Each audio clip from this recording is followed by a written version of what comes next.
हाय नमस्कार आमच्या भाऊ बहिणीला. तर पहिलं तर तुमची मी माफी मागते माझ्या बहिणींची. बऱ्याच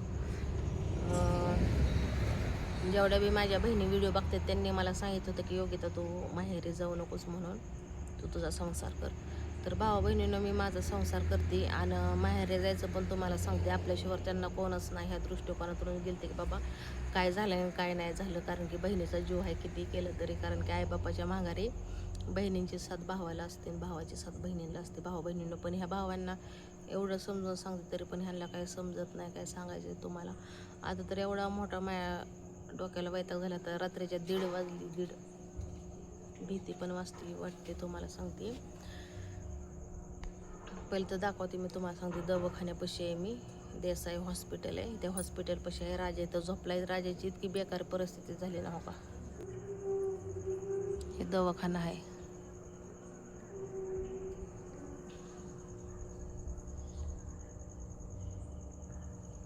इथं राजा झोपलाय. इथं ते गॅस आहेत.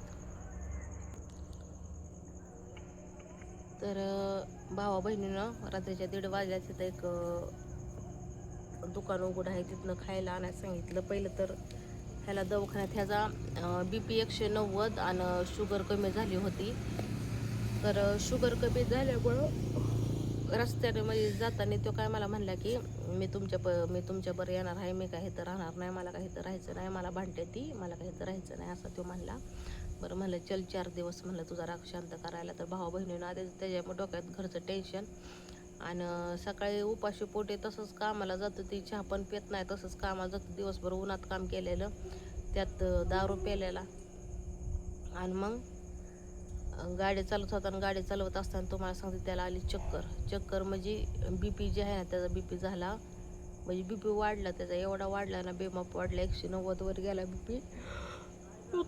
झोपीच्या जांभळ्या यायला लागल्या. ते मी गोळ्या तशाच खाल्ल्या ते, पण आता लई भूक लागली मला. मग इथं दवाखान्यात दिल्या हो ह्या डॉक्टरने चिठ्ठी हे दिली, तुम्हाला दाखवते मी गोळ्या. हो का, ह्या आता गोळ्या दिलेल्या आहेत त्याला.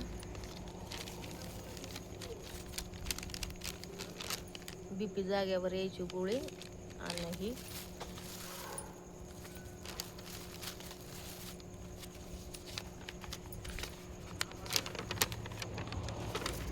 आणि चिठ्ठी. आज 17 तारीख, तुम्हाला दाखवते आत्ताची चिठ्ठी आहे.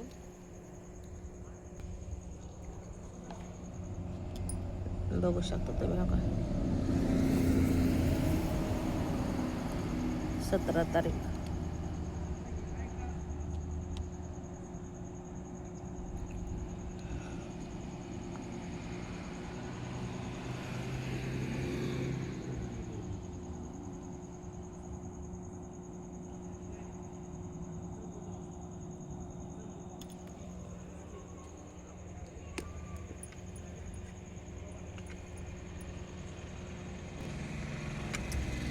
तर त्याचा अचानकच BP ही रस्त्याने वाढला आणि मला तर इतकी भीती वाटत होती ना, त्याची जीवन ही टाळायला चिटकली. भावा बहिणीनं जसं आईचं जातं ना तसंच ह्याचं बी झालं. मी मोठ्याने वरडायला लागले, तू म्हणजे तुमचं दाजी, आणि तुमच्या दाजीला बी काय करावं काय ना काय कळाना. मी मोठ्याने वरडायला लागली काय झालं म्हणून. मग तुमच्या दाजीने तिथं हॉटेल होतं जवळ, तिथनं पाणी आणलं बाटल्या भरू. बरं तिथं तरी झालं. मग त्या डोक्यावर पाणी ओतलं आणि रस्त्याने जाणारी 2-3 तुम्हाला सांगते होते पोरं, त्यांनी आपली मदत केली. म्हणजे त्यांनी तुम्हाला सांगते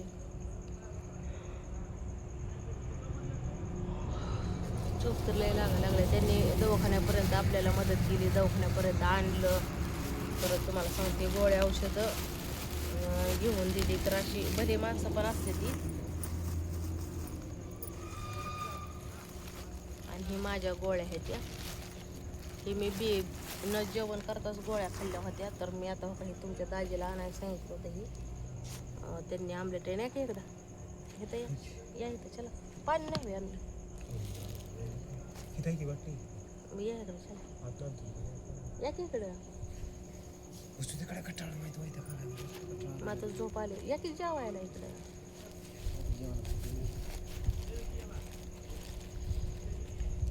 तुमचं दाजीने मी गेलतो तुम्हाला सांगते माहेरला कशासाठी. मी तर तुमच्या दाजीला नकोच म्हणलं होतं, पण तुमचं दाजी म्हणलं का नाही तुम्ही की जाऊन बघून ये, जाऊन बघून येऊ की नेमकं काय झालंय काय नाही. खरंच तर तुम्हाला सांगते ती बारक्याच ती तसं ह्याचं हे असं काय आपलं डोकंच हे आहे आवड भावा बहिणी बुका तर मैदळावे लागले ते झोप बी लागली या. आणि सकाळपासून आम्ही पहाटे उठल्यापासून आमचा प्रवास.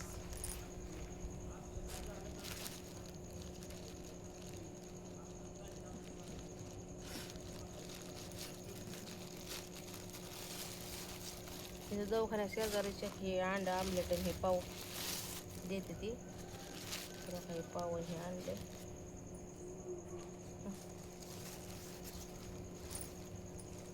त्याला बी खाया घातलं आणि मग हे आधी गोळ्या दिल्या होत्या त्याला इथं दवाखान्यातच.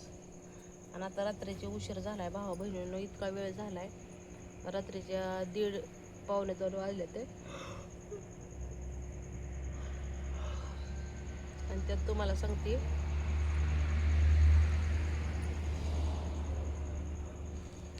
ह्याला बी गाडी चालवाय राजाला येणार तुमच्या दाजीला पण काय एवढ्या अंधाराचा आणि उशीर लय झालाय ना आडमार्ग रोड आहे कसं जायचं त्यामुळं थांबलो इथं दवाखान्यापाशी. अडचण जायची कसं जायचं कसं लोक चालवणार कसं काय करावं.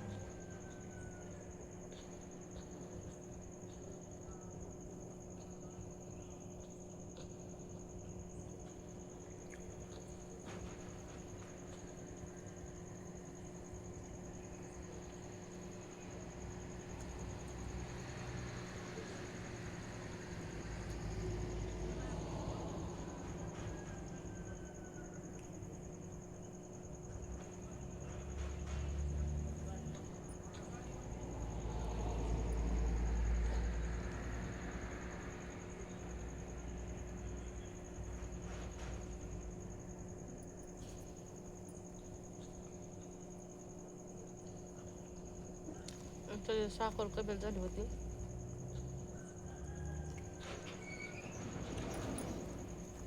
त्याला गोड दिलं खायचं तर साखर दिली खायला गुळ गुळ. हॉटेलवाल्यानं गुळ गुळ दिला.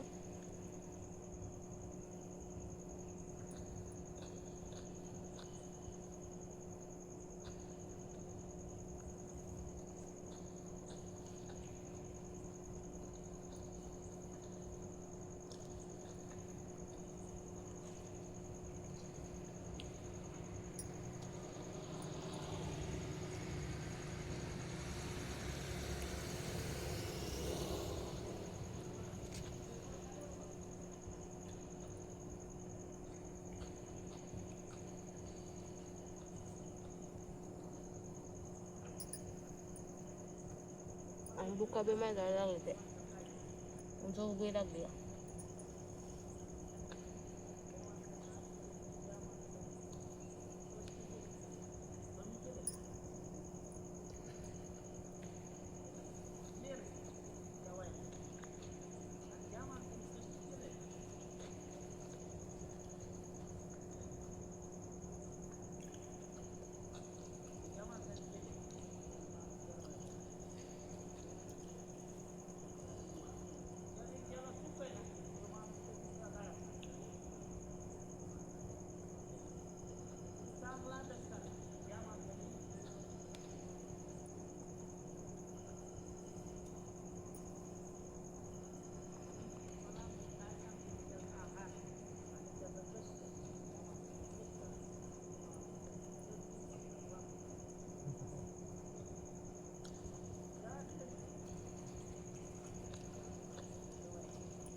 मेडिकल बंद झाला.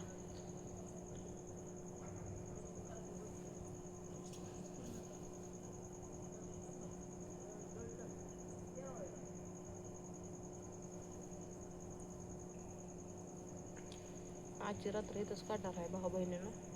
देसाई हॉस्पिटल म्हणून आहे मी तर दाखवले तुम्हाला. लासूर नका हातूर नका काय